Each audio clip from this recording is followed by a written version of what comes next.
With all the experience that you had throughout your whole life and all the things that you've had to deal with, I'll say that if you're still here to this day, that means you're here for a reason. Before we dive into today's content, I just want to take a moment to thank everyone who's already subscribed to this channel. Your support makes a real difference, helping us share important stories that often go unheard. For the 97% of you who haven't subscribed yet, make sure to hit that subscribe button. Your subscription helps this channel grow and reach more people, all thanks to the YouTube algorithm. This allows us to spread more awareness about what's really going on in the streets of America. And don't forget to like, share, and leave a comment with your thoughts. If there's anything you'd like to see or any way I can improve the quality of this video, drop a comment down below. And once again, thank you so much for your support. Now let's go ahead and get started. Yeah, so when you seen your mom, you were at 13, you say? Yeah, 13. And that was after you got off from foster care, right? She brought you back into the home. It's when you started experiencing all this things that you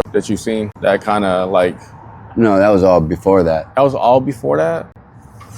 Yeah. No wonder why you said it was really traumatizing for you. Yeah, they call it developmental trauma. And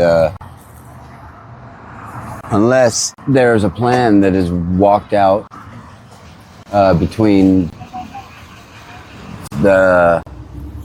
whoever's helping the kid, unless there's a plan that is followed and recorded or monitored closely,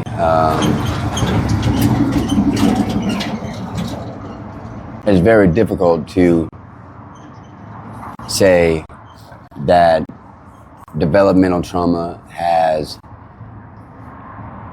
become diagnosed, ended, and success over these areas, right, has been achieved because the pattern is different than what is recorded. It would take that to uncharacterize a person of a psychological stigma like ADD or ADHD. These things I feel are parents' failures. These things are usually things like abuse in the home for which the child has to become secretive about and act like doesn't exist and bottle up inside until they're choking on it and doing the pee-pee dance and the poo-poo dance and the puke dance all at once, you know, as well as being quiet about it and feeling different than the other kids at school, and terrified, you know, because my mom was bloody and it was everywhere and it was driving down the road. And it didn't matter if it was a rainstorm or not. Fuck the world, you know, and us kids too.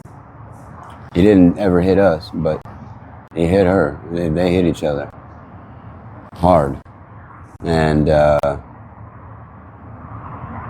it's fucking crazy. It was absolutely crazy. So you were explaining before we got interrupted with the dirt bike, but you were speaking of that you were with your mom in a truck and you said a pool of blood was being just trailed throughout the rain, right? Yeah, it was a pool of blood, and she came out of it and she was butt naked and she went running down the street after him, chasing him. And her neighbor was her friend at the time, right? And her neighbor called up, "Was that you?" And it was my mom, butt naked and blonde hair, blue-eyed and covered in blood.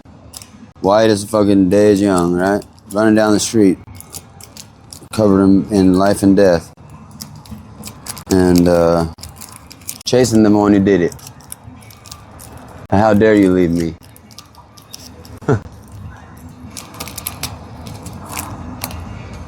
Oh yeah, yeah. Something's wrong.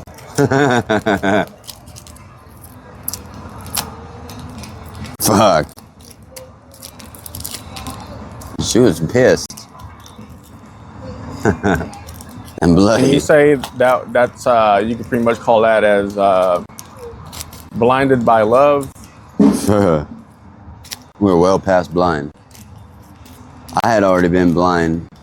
No, I hadn't been blind yet. We were before blind. I've been blind 100% twice. And one of those times was my dad. He cut into an underground power box that was on an empty vacant lot, and it was like a street on both sides and then a city block of those, you know, power lot, and they were all empty. Nothing was built on them, like rectangle lots, you know, and platforms. And he got these wooden tree loppers out of my mom's Dodge Dart. She had a 74 Dodge Dart Swinger, blue on blue vinyl, and it was cherry. And out of the trunk come these tree loppers, and he cut into this wire like this, and God came out of nowhere. It was the loudest, brightest thing I've ever seen or heard in my life, ever, by any means. And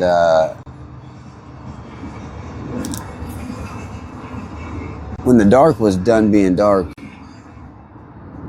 and the light began to come back,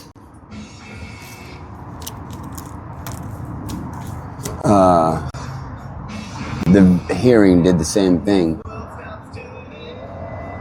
And like a concussion, and all that space in between was really dense and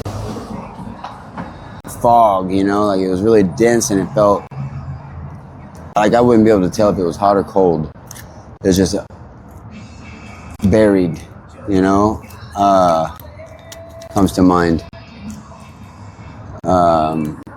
But yeah, my wind and my ear, my concussion, my wind and my ears and my vision began to come back, or they were fading the whole time after the peak of that boom.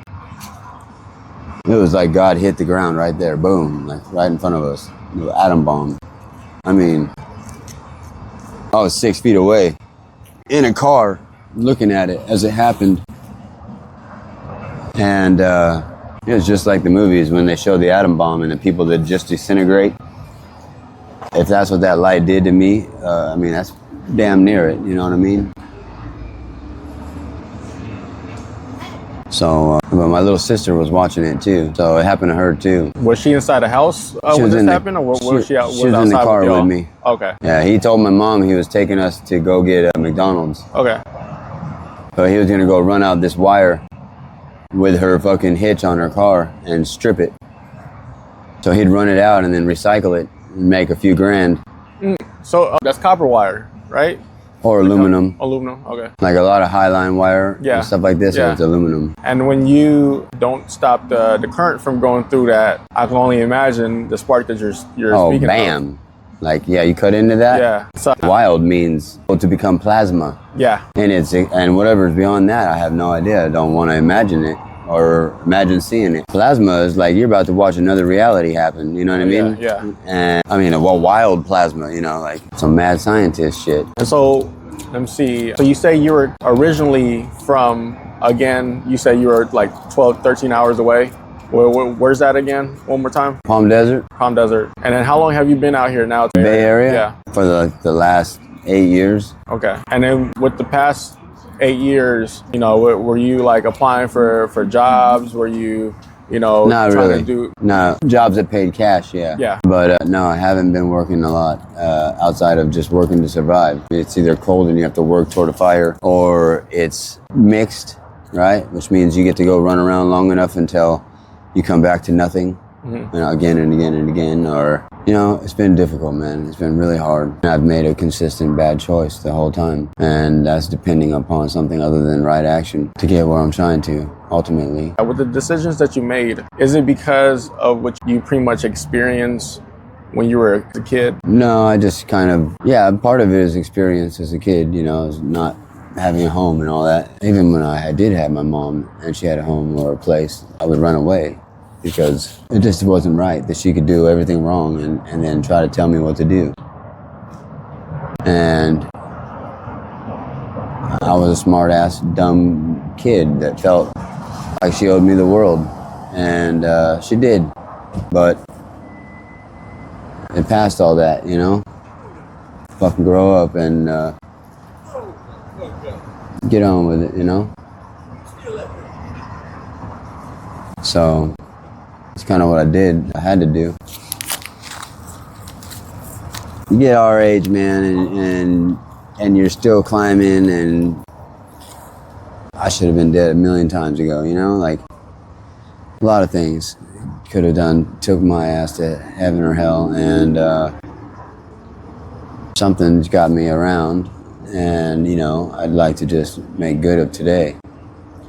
I know it's been the same day, but I get to act like it ain't, you know what I mean? And the world gets to operate like it ain't, and that's With a plus. all the experience that you had throughout your whole life and all the things that you've had to deal with, I'll say that if you're still here to this day, that means you're here for a reason.